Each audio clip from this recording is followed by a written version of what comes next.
4 or 5 days, perhaps. Well, the army always to the rescue, but let's talk a little bit about the role of rat miners, right? That is just something that we really do need to acknowledge. You've acknowledged it up front. Firstly, what are rat miners?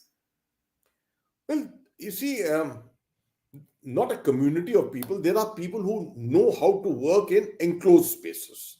It's one of the most difficult things to work in an enclosed space. I can tell you from personal experience, up in the Siachen Glacier, there is a particular post in which you got to crawl for almost about 40-50 meters, climbing upwards, crawling through it to reach the actual post.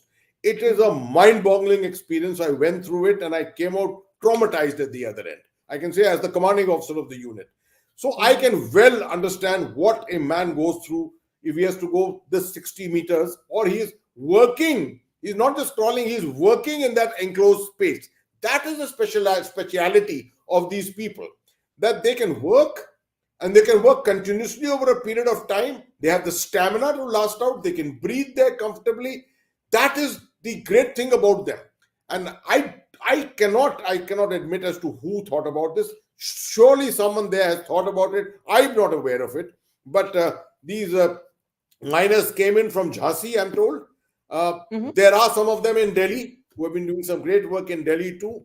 They are normally involved. There were some of them involved in the attempted rescue, if you remember, in Meghalaya, when a mine had collapsed there and a number of our workers were stuck there at that time about 2 or 3 years ago. So their roles have been recognized everywhere. Someone thought about it well in time and actually finally went back to find them and bring them here. Well, we're seeing the image of the first worker, that dramatic moment of the first worker as he was pulled out. Can you talk a little bit about what the rat miners are able to do with their experience of being able to survive and work in enclosed spaces? How did that dovetail into the operation in the last mile, as it were?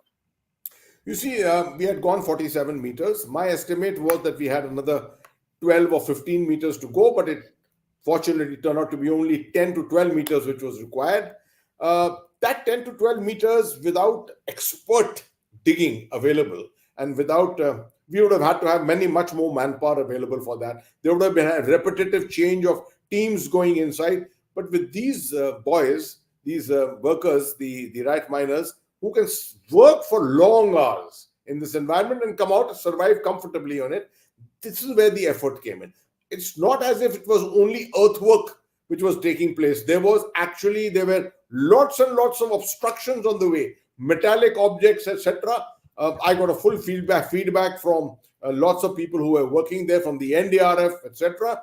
And they told me that they've used all kinds of implements to cut the metal parts and remove them. Frankly, I gave them a capability of about 3 to 4 meters in about 12 hours. But they outdid it completely. I mean, I heard by the time I was coming for the media conference in the evening, I heard that they have already done 10 meters and they are putting the last segment of 2 meters. I was actually taken by surprise because this kind of a thing is not something that we talk about so often.